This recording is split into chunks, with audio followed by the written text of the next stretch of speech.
Muy buenas noches. Aseguran que se trata de una suspensión temporal y solamente durante la crisis, pero el hecho es que Alemania y Francia están proponiendo restablecer los controles fronterizos internos en la Unión Europea, es decir, el planteamiento sobre la mesa de retroceder 17 años en la historia del progreso en Europa. Al mismo tiempo, esta semana hemos asistido a la expropiación que Argentina va a llevar a cabo sobre Repsol YPF, donde Fernández de Kirchner va a tomar el control del 51% de las acciones. Una semana convulsa esta, donde el rey Juan Carlos ha tenido que pedir disculpas por su cacería en África. ¿Qué se dice fuera de nuestras fronteras de todo esto? Pues de la actualidad más inmediata vamos a hablar hoy con el eurodiputado navarro Pablo Zalba. Pablo, muy buenas noches. Muy buenas noches, Roberto. Menuda semana la que llevamos y la que nos queda. ¿Qué sensaciones, recién aterrizado de Bruselas, recibe? Estrasburgo, esta semana estábamos en Estrasburgo, que teníamos pleno. Pues la verdad que ha sido una semana compleja. La verdad que ha sido una semana compleja, como ha dicho, muchos temas de actualidad, la petición de perdón por parte de Su Majestad, que yo creo que eso ha tenido una muy buena reacción, tanto interna como externa. Yo creo que en estos tiempos convulsos es más necesario que nunca una estabilidad a nivel institucional, y esa estabilidad que nos da la figura del rey, pues cuanto más estable sea, mejor para todos los españoles, y más aún, como digo, en estos tiempos convulsos.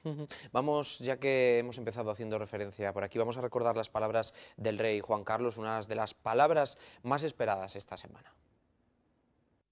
Lo siento mucho, me he equivocado y no volverá a ocurrir. Y gracias por vuestro interés estos días. Pues después de estas declaraciones, la zarzuela, al parecer, va a trazar un plan que reestructure los usos y costumbres de la familia real. No habrá más viajes como el de Botsuana, de este safari del rey Juan Carlos. ¿Cómo se ve fuera de España la familia real después de este incidente? Bueno, yo creo que tampoco ha tenido una repercusión excesiva, al menos en el ámbito europeo. Yo creo que, como ha dicho al principio usted, hemos vivido muchísimos acontecimientos, desde la prima de riesgo, la expropiación de Repsol, etcétera, etcétera. Yo creo que se sigue teniendo una muy buena opinión del rey de España. Lo que ha hecho por este país es innegable. Hoy España no sería lo que es, ni tendríamos unas instituciones tan consolidadas si no llega a ser por el buen hacer del rey Juan Carlos, con lo cual yo creo que errores los cometemos todos. Yo creo que todo ser humano comete errores, y los cometeremos, los seguiremos cometiendo, y por tanto yo creo que la grandeza es rectificar y pedir perdón, como ha sido en este caso. Pues vamos a cambiar de tema, vamos a entrar de lleno, porque precisamente la Comisión Europea ha asegurado que no hay ningún plan, vamos a hablar ya de economía, ningún plan de activar el fondo de rescate de la Unión Europea para recapitalizar los bancos españoles, aunque sí que ha dejado claro que el mecanismo está listo para actuar si fuera necesario. ¿En qué condiciones tendríamos que estar para activarlo realmente? Porque estamos todos pendientes de esa prima de riesgo, que cuando uno se pone a hablar con sus amigos en casa, con su familia, pocos saben realmente de qué estamos hablando. Sabemos que hay un riesgo, sabemos que planea una quiebra, pero ¿qué es lo que tiene que Yo creo ocurrir? que la clave del éxito del mecanismo es precisamente que esté preparado para actuar y que no actúe, claro.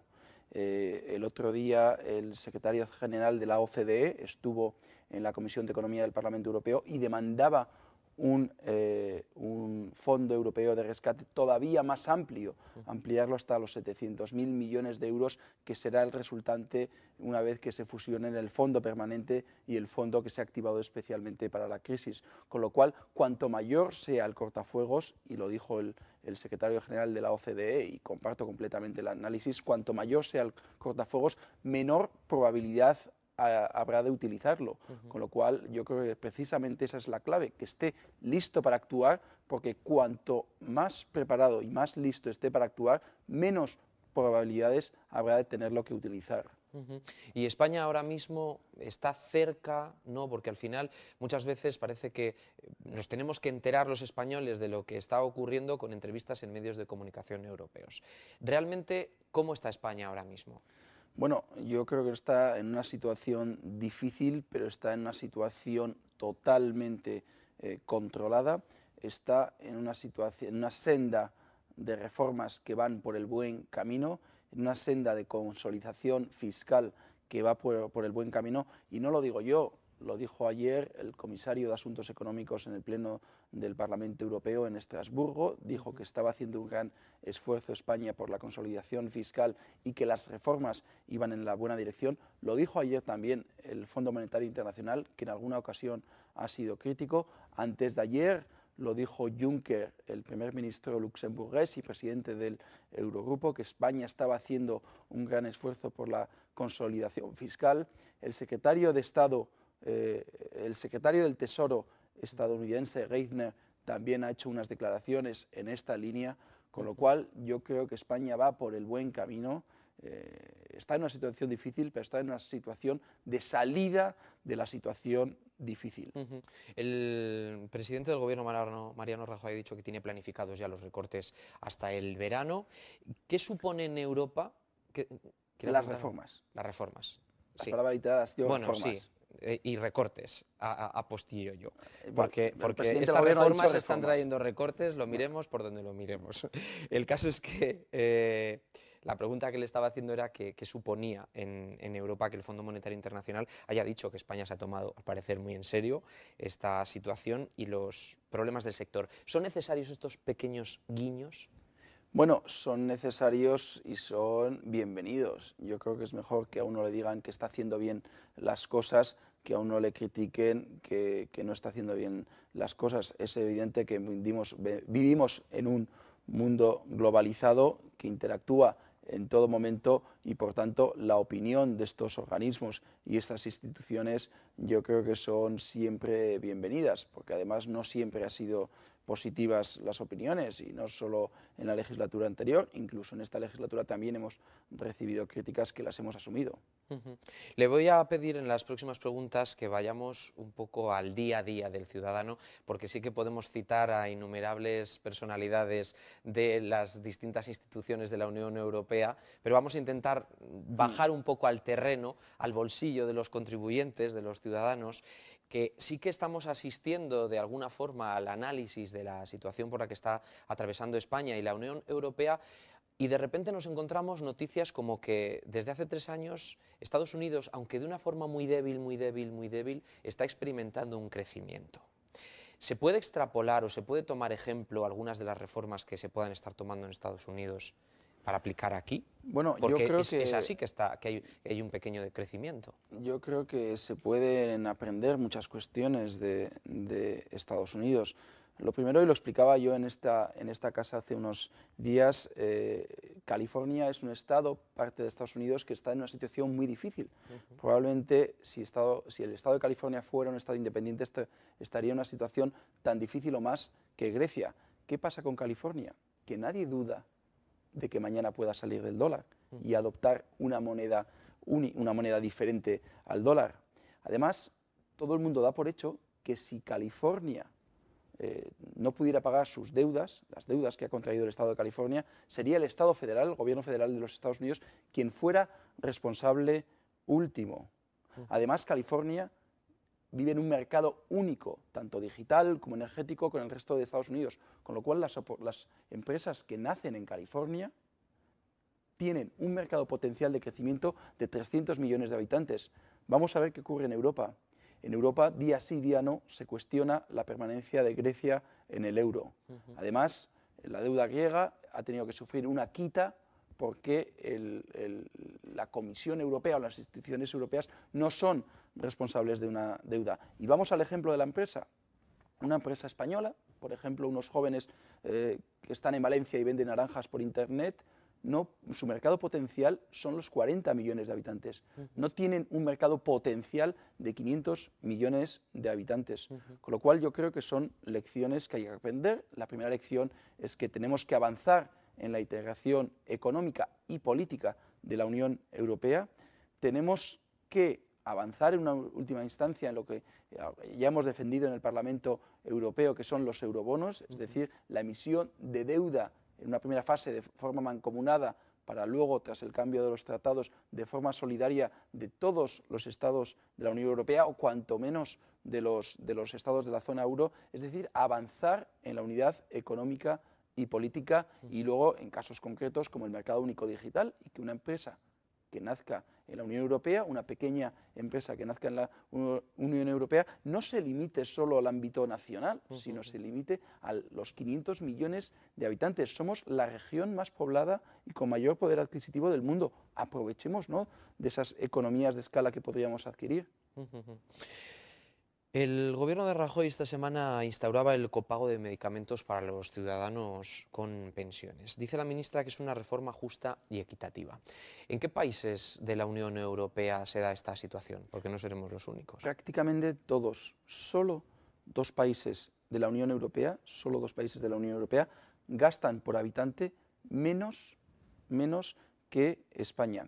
Hay países que pagan por receta, que el sistema que han implantado es el pago por receta, y pagan algunos 5 euros, otros pagan 1 euro, otros pagan medio euro, etcétera, etcétera. Además del copago en los medicamentos, muchos países también han adoptado el copago sanitario. Hoy desayunaba con un compañero mío liberal de Suecia, y él cada vez que va al médico paga 15 euros. ¿Pero cuánto gana al mes?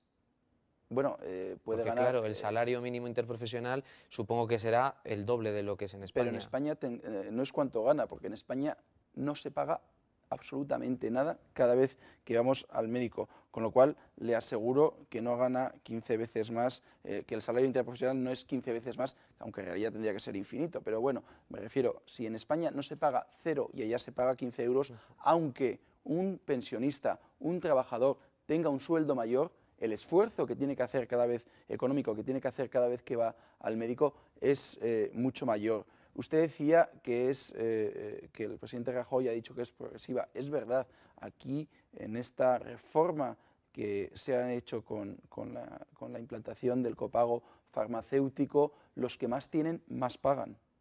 Con lo cual yo creo que es una reforma justa. Desde luego a ningún gobierno le gusta implantar una medida de este tipo, pero vivimos en un contexto, el contexto europeo, tenemos que cumplir unas reglas. Esas reglas nos exigen que este año debemos tener un déficit del 5,8%, y es evidente que este gobierno es un gobierno serio, es un gobierno leal con sus socios y es un gobierno que va a cumplir lo que se ha comprometido. Y es evidente que esto está suponiendo algunos esfuerzos a los españoles, a todos los españoles y especialmente a los que más tienen, con lo cual yo creo que es un gobierno que ha demostrado su compromiso social. Con el tema de los pensionistas entiendo que habría que hacer también una reconsideración, porque puede que haya pensionistas a los que les ha quedado un buen sueldo que puedan estar cobrando incluso más que un joven de 24 años. Claro. Bueno, es evidente que los pensionistas, los que cobren menos de 18.000 euros, lo máximo que pagarán al mes son 8 euros, eso supone 20 y pocos céntimos al día máximo. Aquellos pensionistas que cobren más de 18.000 euros, que desgraciadamente yo creo que no son muchos, podrán pagar lo máximo 18 euros, y aquellos que cobren unas pensiones no contributivas no pagarán absolutamente nada. Yo creo que es dolorosa la medida, nadie lo niega, pero es una medida desgraciadamente necesaria debido a la difícil situación que estamos viviendo. ¿Y cómo es la educación en Europa? Hoy precisamente conocíamos que Educación estaba planteando subir hasta un 50% las matrículas en las universidades. Bueno, hay de todo, hay países que tienen unas tasas universitarias mayores que las de España. Hace poco hubo una polémica en el Reino Unido, incluso con revueltas porque se habían subido las tasas universitarias, y es evidente que en Europa pues, la universidad no es gratuita, como puede ser la enseñanza obligatoria, pero bueno, es una cuestión desde luego que habrá que estudiar y que desde luego pues será en último término, porque lo que se debe apostar y lo que este gobierno está apostando es por la educación de la calidad, y eso no va en contra de poder hacer una serie de ajustes que se pueda ganar eficiencia y calidad gastando menos.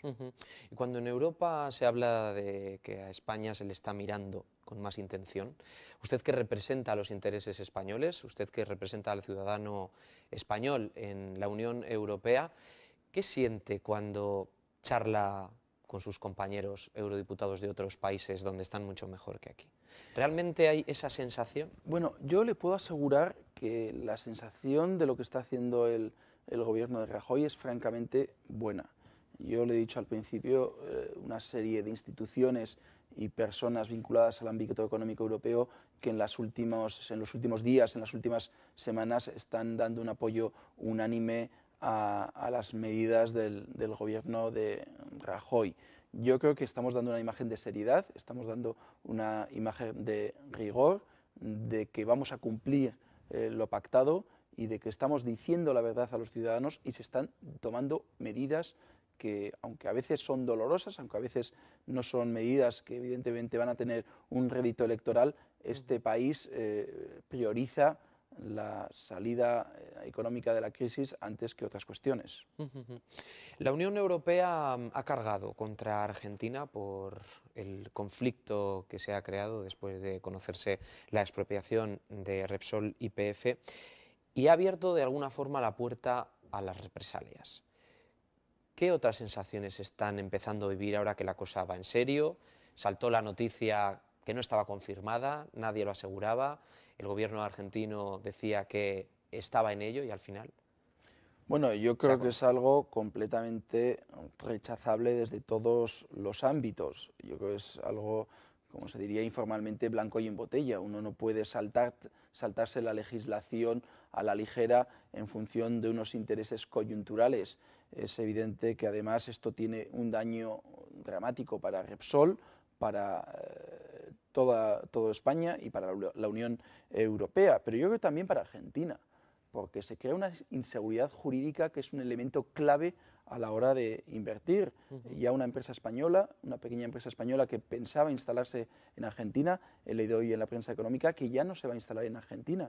Es evidente que yo creo que un país con dificultades lo que necesita es inversión, y inversión extranjera que cree puestos de trabajo y que cree riqueza, que es lo que habitualmente quieren los inversores o las empresas que se instalan en un país. Y es evidente que en este contexto y tras esta expropiación totalmente ilegal, pues muchos inversores, muchas empresas se van a plantear el ir a Argentina o no, en un momento delicado económicamente para Argentina y donde más necesarias son las inversiones.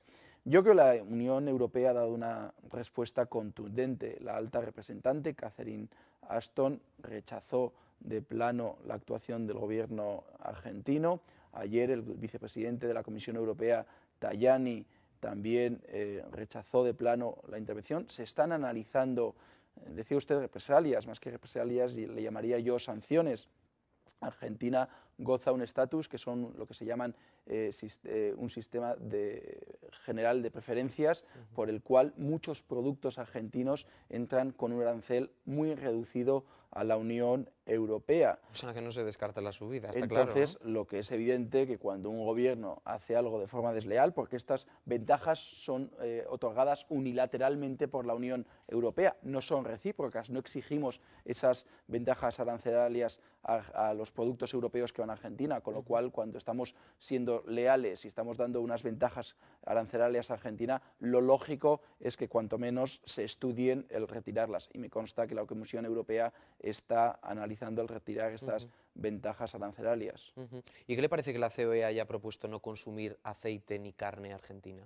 Bueno, eso lo tienen que decidir los ciudadanos. Es evidente que España unilateralmente no puede decidir cerrar las fronteras a los productos argentinos. Y aunque lo hiciera, esos productos podrían entrar por Francia, por Inglaterra, por Italia y a través del mercado interior llegar a España. Pero bueno, a mí no me parece mal que una organización indique o anuncie o sugiera a los ciudadanos el no consumir productos argentinos, y evidentemente son los ciudadanos los que libremente deben decidir si quieren o no quieren consumir productos argentinos. El Gobierno va a anular el Tratado Schengen que permite la libre circulación de ciudadanos por la Unión Europea durante la celebración en Barcelona de la cumbre del Banco Central Europeo. El Ministerio del Interior tiene información sobre la posible llegada de antisistemas, especialmente de Italia y de Grecia. ¿En momentos puntuales se puede paralizar un tratado como este?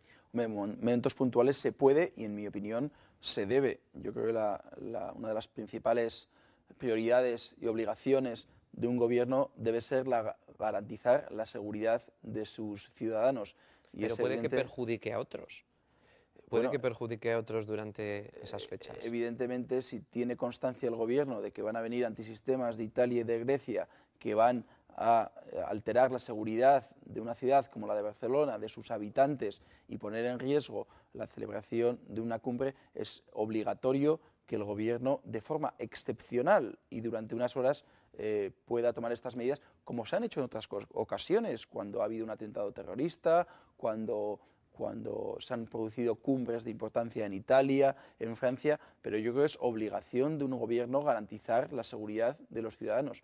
Otra cuestión sería que el gobierno español decidiera durante semanas o meses aplicar esta restricción. Obviamente ahí sí que sería otra cuestión completamente diferente, pero el cerrar el espacio Schengen durante unas horas para garantizar la seguridad de los ciudadanos y de los participantes en una cumbre, yo creo que es totalmente necesario. Es como si en Pamplona se celebra una reunión importante y estuviéramos en contra de habilitar controles a la entrada, controles policiales a la entrada a la ciudad. Pues es evidente que a nadie le gusta que le paren el coche cuando va en carretera la policía, pero si con ello garantizamos la seguridad, bienvenido sea. Y la decisión de Francia y Alemania, que ya han pedido que vuelvan los controles fronterizos dentro de la Unión Europea. Hombre, eso gusta menos. A mí personalmente no me gusta. Yo creo que uno de los grandes avances de la Unión Europea precisamente es la libre circulación de personas. Hablábamos al principio que una de las claves de la recuperación sería precisamente la consolidación del mercado interno de mercancías, servicios y el mercado único digital y energético. Para mí uno de los hechos, una de las grandezas de esta Unión Europea es precisamente la libre circulación de personas por toda la Unión Europea, con lo cual medidas de ese tipo a mí personalmente no me gustan. Yo espero que sean dentro de un contexto electoral que está viviendo Francia y que sean un poco pues parte de esa campaña y de esa actividad frenética electoral que está viviendo nuestro vecino, y que una vez que pasen las elecciones pues vivamos con más calma este debate y seamos conscientes de las repercusiones negativas que podría tener este avance que hemos conseguido con el Tratado de Schengen. O sea que lo relaciona directamente con la actividad electoral. Yo no lo relaciono directamente, yo creo que algo tiene que ver el contexto electoral que estamos viviendo. Aunque uno lea la letra pequeña, hablan de cierres de fronteras provisionales, solo en casos en que alguno de los países del espacio Schengen no consiga controlar el flujo masivo de inmigrantes, sea lo que sea. Esto ahora mismo está fuera de lugar. Yo creo que en situaciones excepcionales se pueden hacer actos excepcionales, como decíamos, la próxima cumbre de Barcelona del Banco Central Europeo. Insisto, es un momento puntual, completamente puntual y excepcional. Habrá que analizar que la excepción de la que hablan Francia y Alemania sea realmente una excepción o no. Yo insisto, per se no me gusta. ¿Y que Suiza ponga coto a la inmigración de la Europa del Este? Bueno, pues Suiza es un Estado soberano que no es parte de la Unión Europea y que, bueno, que puede coyunturalmente tomar medidas que gusten o no gusten, afectan únicamente a ese país. Yo no me atrevería a valorar la política migratoria de Suiza, en parte porque no la conozco en profundidad. ¿Qué va a pasar? Lo hacía referencia ahora mismo. ¿Qué va a pasar con Sarkozy en Francia? No solamente con los resultados electorales.